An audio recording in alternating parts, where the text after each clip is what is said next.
Filippo in here, your muscle chef, ready to talk to you about this guy, the chicken pound. What do we do with the chicken pound? We prepare grilled chicken in different flavors, 6 to be exact. If you're serious about bodybuilding and you meal prep, don't go anywhere else. This is the company for you.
From the WWE, you're watching RxMuscle.com, the truth in bodybuilding.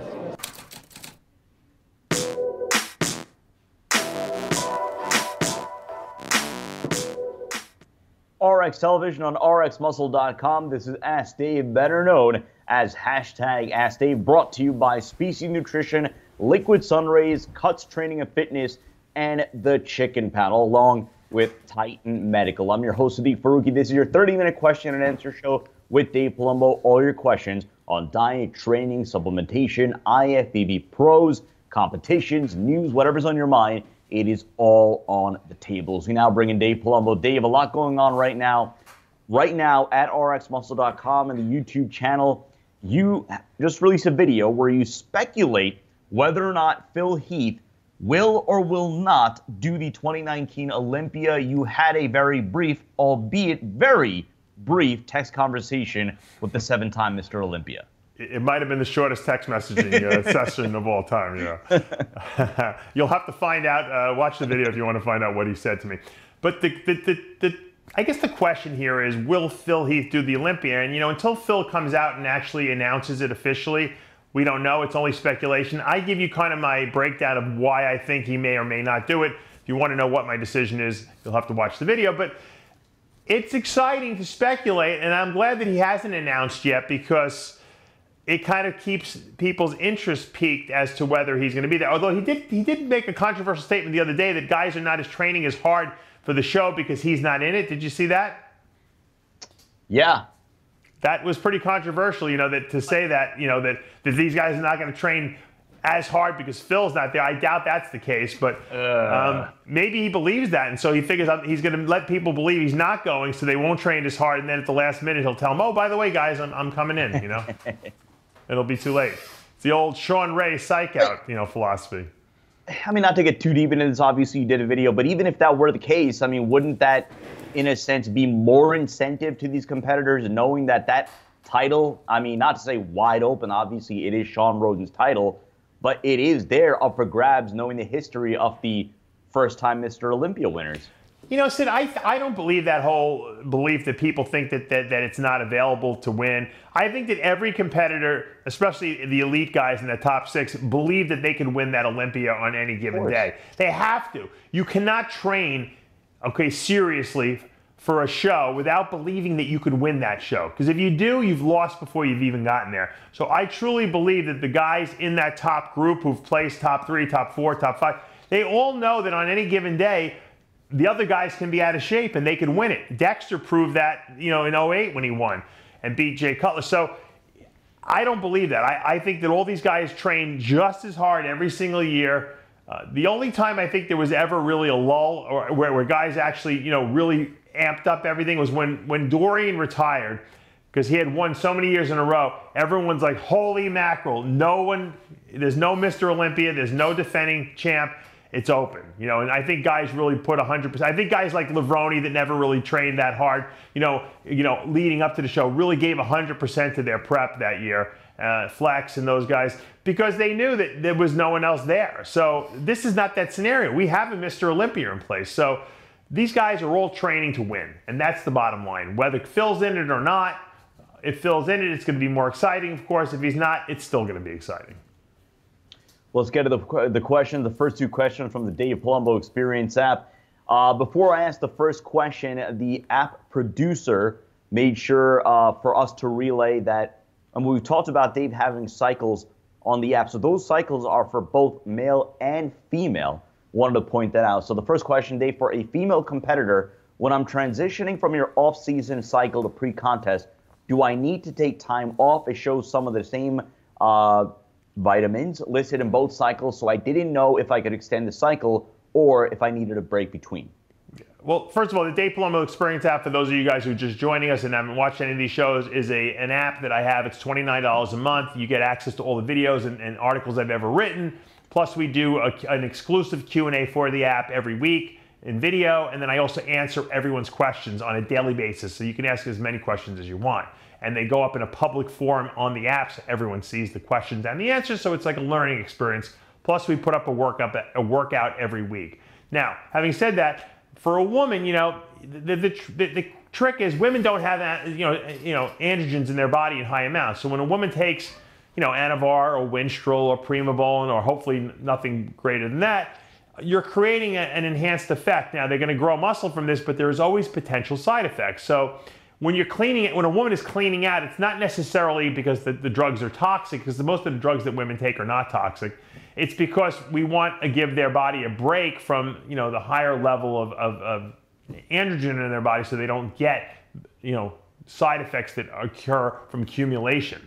Now, having said that, when you're getting ready for a show and you're going from off season into the show, if you don't have a lot of time and you're kind of pressed for time, I probably would not give them a break. If I'm planning this a year in advance, I probably would schedule 4 weeks off between the off season and then the pre-contest, and give them a little break for their body, and then amp it up again, you know, starting at whatever 16 weeks out from the show, you know, with the anabolics and stuff like that. Sometimes, you know, if women don't have enough time, but I want to give them a break anyway, I can give them 4 weeks off and just start them on fat burners like clenbuterol and Cytomel, because those don't have side effects. It really depends on the person, how much muscle they have, how long they've been cycling, and I kind of base it on that, so that there's no in-stone answer to the question. Second question, again from the Dave Palumbo Experience app. Cheat meals, do you still incorporate them when in caloric maintenance or surplus? And do you modify the other meals in the day to fit it in? Does it add any benefit aside from emotionally? I think it's always good to do some kind of, you know, I call it a cheat meal. I've always called it a cheat meal my whole career. Nowadays, it's called the refeed meal. I don't know why you're refeeding when you're already feeding, but anyway, that's what they call it. I like the concept of a cheat meal because it's a dirtier meal. It's something you don't normally eat. It kind of shocks your body, confuses it a little bit, usually stimulates metabolic rate. Some people do a lot of damage with the cheat meal. If you think it's a license to eat everything in sight, then you're probably going to do more damage than good. The cheat meal is, you know, here's an example. Sometimes I'm starving at night because I don't eat all day. I'll snack and I get home and it's late, and then I'll overeat at night. Now, I don't get fat no matter what I do, but I'll eat too much. I'll eat like a dinner. I'll eat my kids' dinners that they leave over. I'll have a, you know, dessert. I'll have my desserts. My desserts are fruit usually. But regardless, I eat a lot of food. It's too much. It's so much that my blood sugar doesn't even go down. It takes like 3-4 hours for my blood sugar. I got to go do a workout to bring my blood sugar down a little bit. So it stays elevated above 130 sometimes because I'm eating so much food. That doesn't do my body any good. That's not, you know, good for health. So when I eat, you know, a normal meal, even though I still can eat more, when I stop, I feel a lot better. Okay, and I don't get that like indigestion. I don't feel like I'm full all night, and so that's what you want to do. You want to cheat, eat meals, foods that you never ate before, but not enough where you're so stuffed to the gills that for 5 days after the cheat meal, your weight's going to be up. I have people send me updates on Tuesday. They had a cheat meal on Saturday, and they're still up 5 pounds. I'm like, how could you be up 5 pounds from a cheat meal you had Saturday night? Oh, I don't know. I said, well, what'd you eat? They ate like, you know, a whole pizza, you know, a whole 8 pieces of pizza. For a girl, that's a lot of food. I don't even know how they get into, and then they have dessert with that. That's too much. So a cheat meal means eating foods you don't normally eat that may be a little dirtier. It doesn't mean eating enormous amounts of food. Let's go to our Instagram question. Again, our handle is official_RxMuscle. So what we did earlier today, we just posted a question. We like to do this time and time again. We asked, how much money do you spend a week on food? And some of the answers were expectedly in the astronomical range. Dustin Sense at $350 easy. Ian Valier, $200 at the butcher, $100 and the rest $300 total. George Tuliados, about €200 a week. Big John Ward, I plead the fifth. Roman Fritz, I probably not enough. Juan Diesel Morel, $700 a week, according to him, on food. Dave, during your peak career, how much would you say you spent just on food every week? I got news for you, Sid. My family spends a ton of money on food right now. I don't think I've ever gotten out of a supermarket under $100. Never. And usually it's over $200. So, and sometimes we go, you know, a couple times a week. So we're probably spending, you know, $400, you know, a week, maybe $500 a week on food in my house. You know, if we eat out, you know, then obviously it's not as much, but then you have to add the money I'm spending eating out. Now, back in the day, when I was only selfishly feeding myself, and I was ordering all my food, I used to order a lot of food from like butchers, like at one time. I probably was spending like, I don't think I spent as much as Juan did, but I was definitely spending probably close to $400 or $500 a week. Because you got to remember, protein is very expensive. I don't eat as much protein anymore, so my food bills are my kids, you know, junk food that they eat.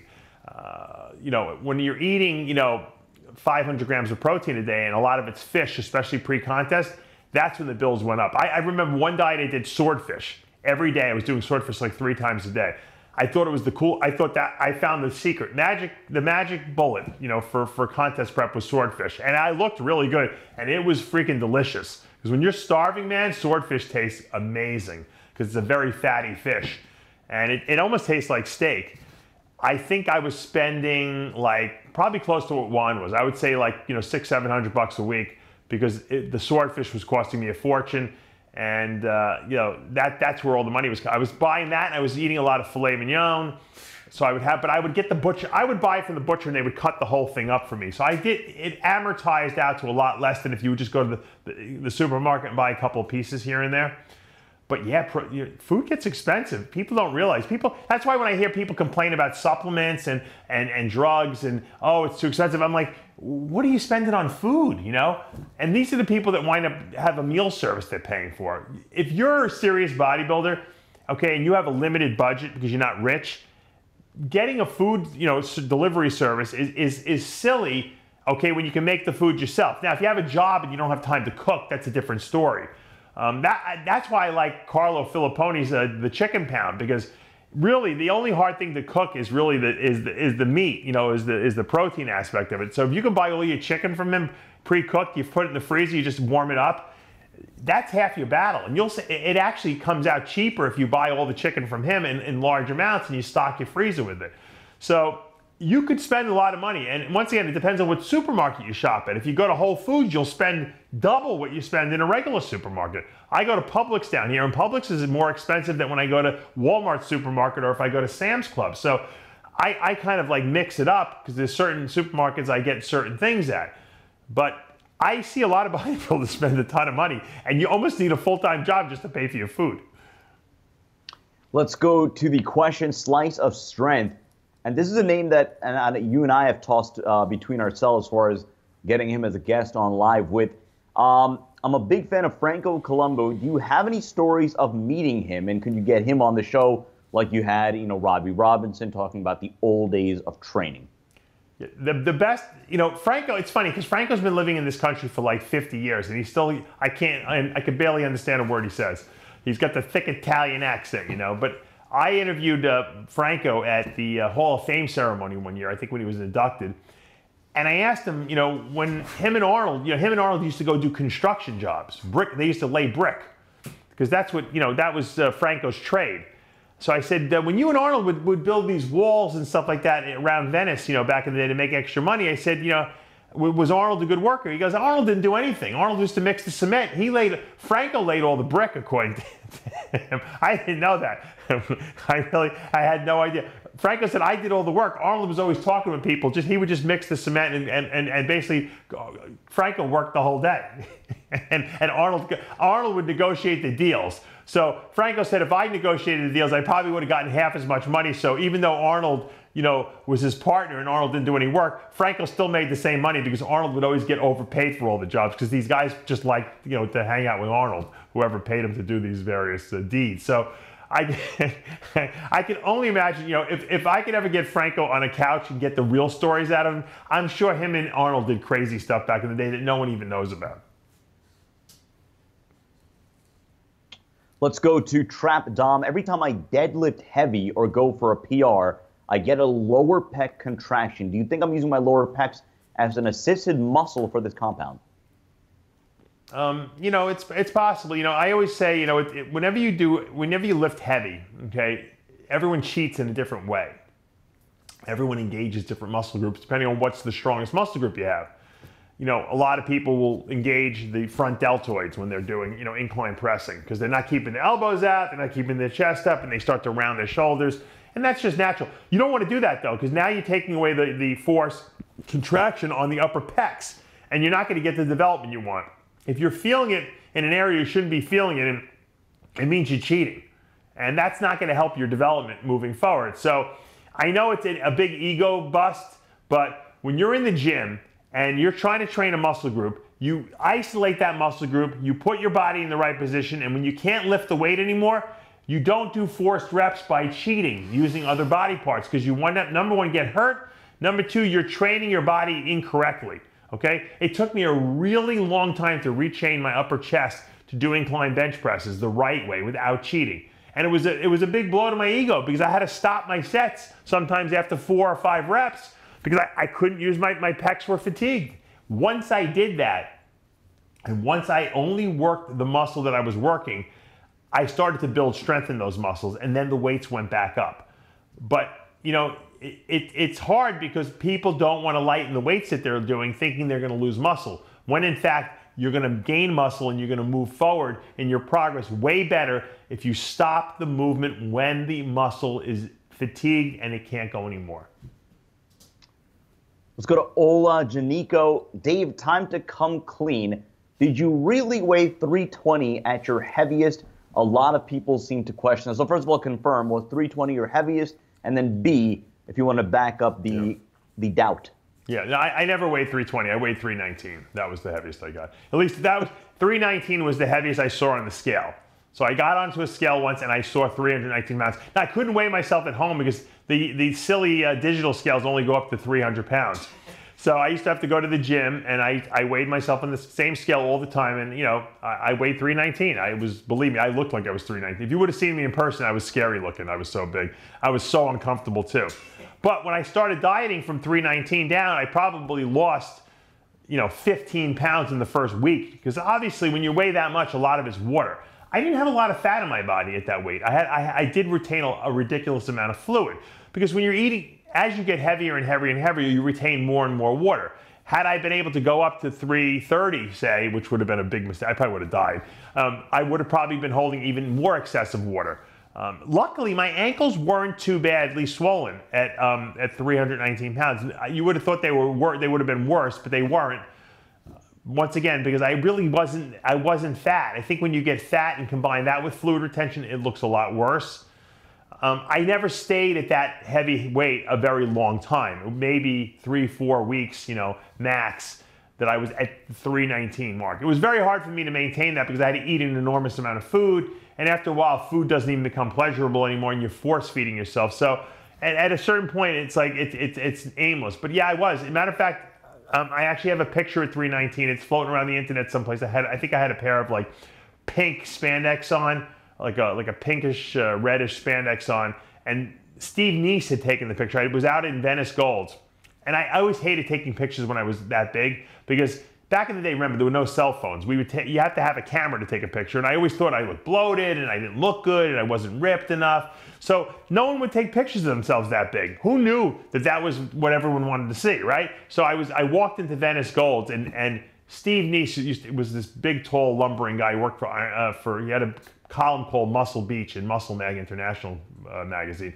He would always grab me whenever I come there. He almost knocked 5 people over coming over trying to get to me. He's like, I gotta go take pictures. We gotta go out in the parking lot and take pictures. And we went out into the parking lot, and I was posing for him out there, and he took a bunch of pictures that appeared in Muscle Mag. And there's one, like I said, one of those pictures is floating around. It's like a front lat spread. My face looks like it's this big, but my body is huge. And I remember when I was posing for him, Mike Menser, heavy duty Mike Menser, pulled up in his Volare station wagon. He was like the Charles Glass at the time of the gym. He was always training people there. He was in and out. And he had this old Volare piece of shit, rusted out station wagon, which was funny because he was making a lot of money training people, because he had the whole Dorian Yates connection at the time. And he was training Dorian with the heavy duty, and so everyone wanted to train with him. He was doing so many phone call consults on telling people how to train that he didn't even know what to do with all the money he was making. He pulls up, and I remember he gets out of the car, and I'm posing, and he starts circling me like a wolf, like a hungry wolf, and he's like talking to himself because he was a little weird, He had crazy hair, unkempt. He had his glasses on, and he's like, and I think Steve Neese had stopped shooting me. Mike came over to me. He goes, "Holy shit." He goes, "You're a freak." He goes, "You're a freak." He goes, "What's your name?" I said, "Dave Palumbo." He goes, "Holy shit, you're a freak. You're a freak." And to me, that was the greatest validation I could have ever gotten. Mike Menser telling me I'm a freak. That was the first time I ever really had met him.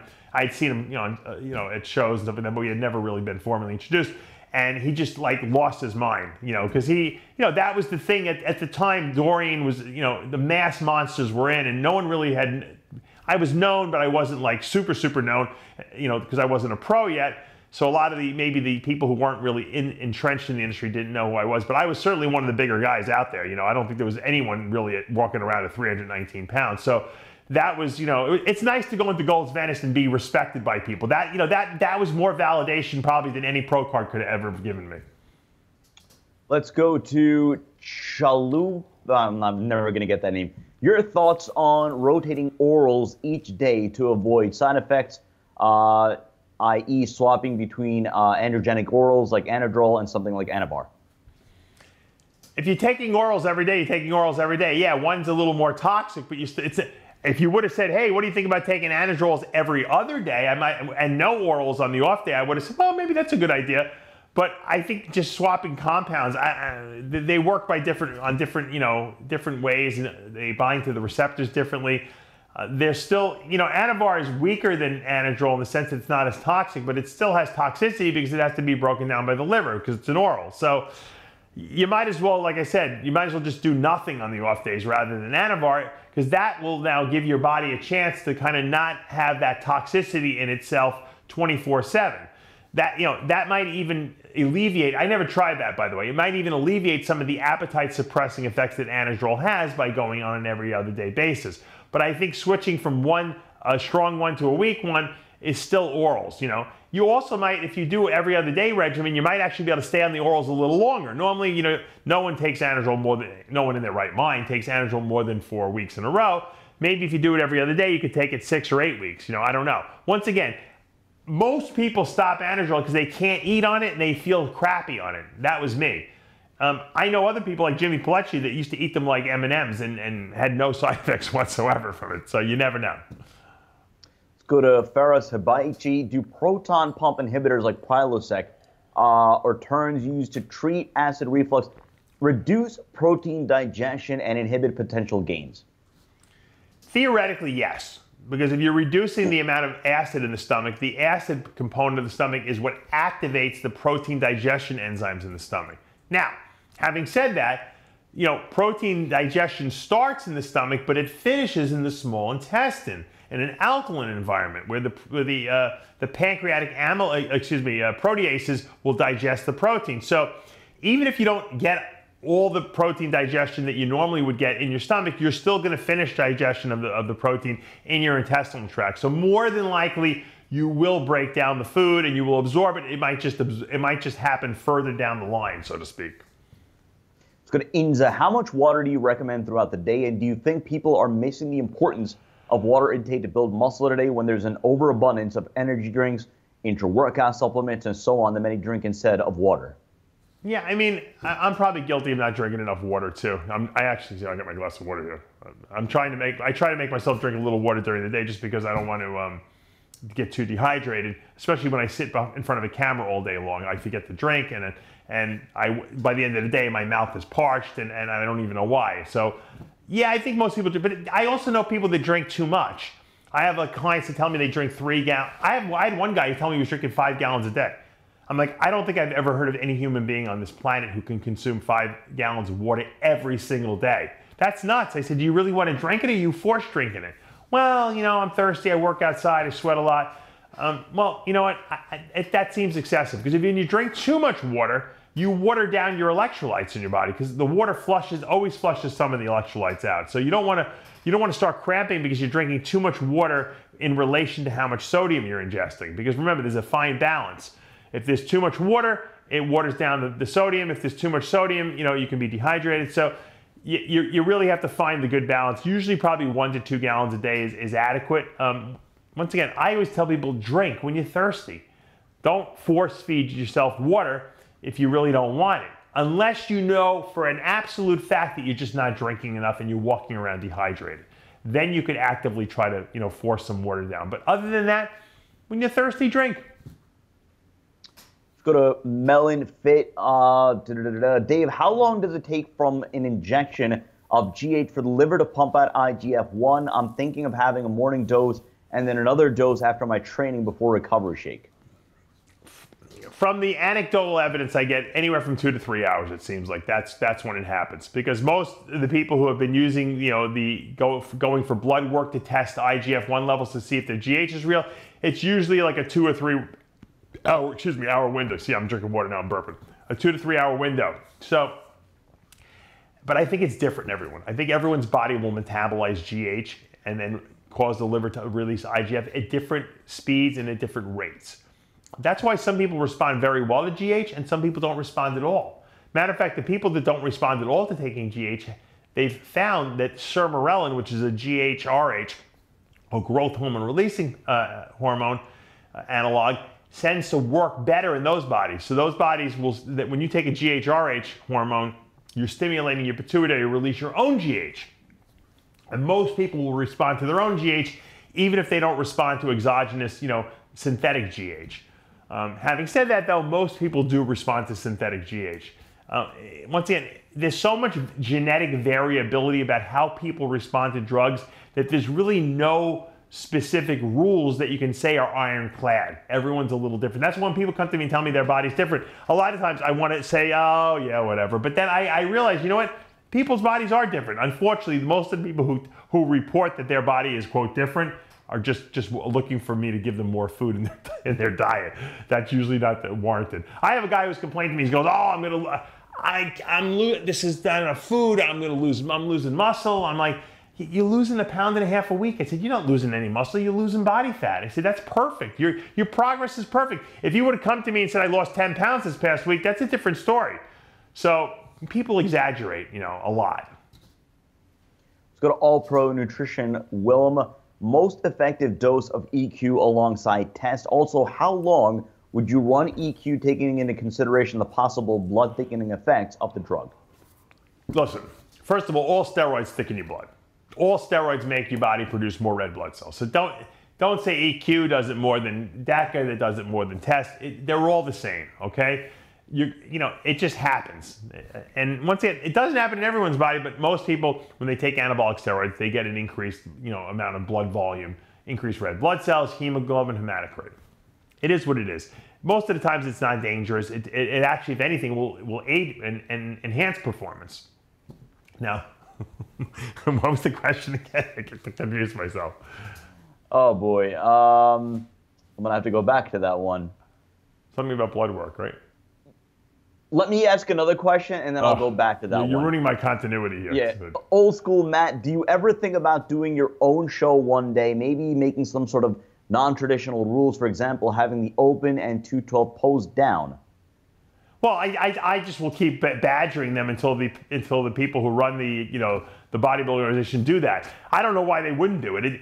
The fans would love it. I mean, you want to look for something that's going to incite excitement out there? Why not do it? Why are we waiting? Why are we waiting 20 years for them to say, you know, maybe it's a good idea if we have the Open and the 212 guy pose down at the Olympia? Do it. It's fun.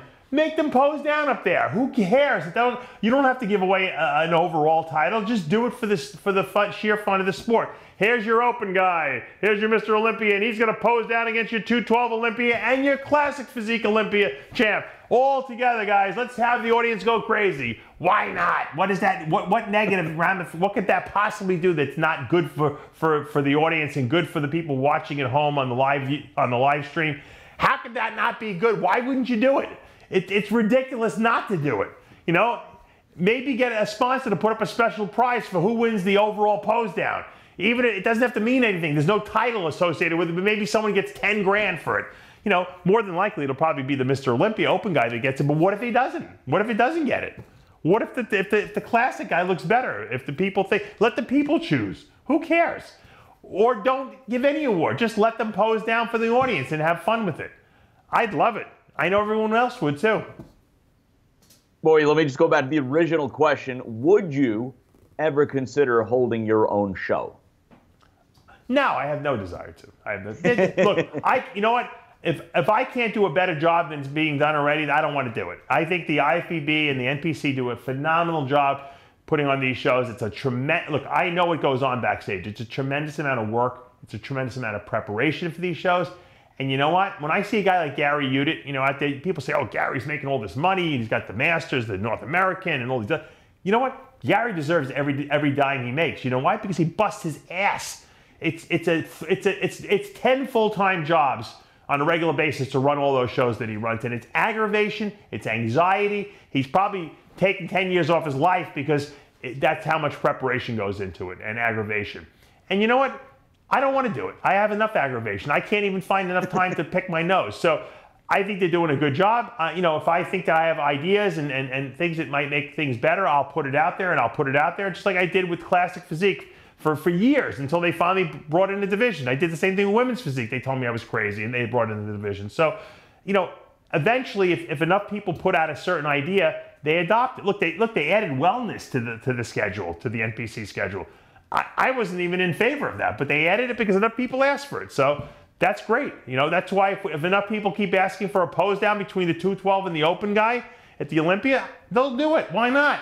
That's called smart business.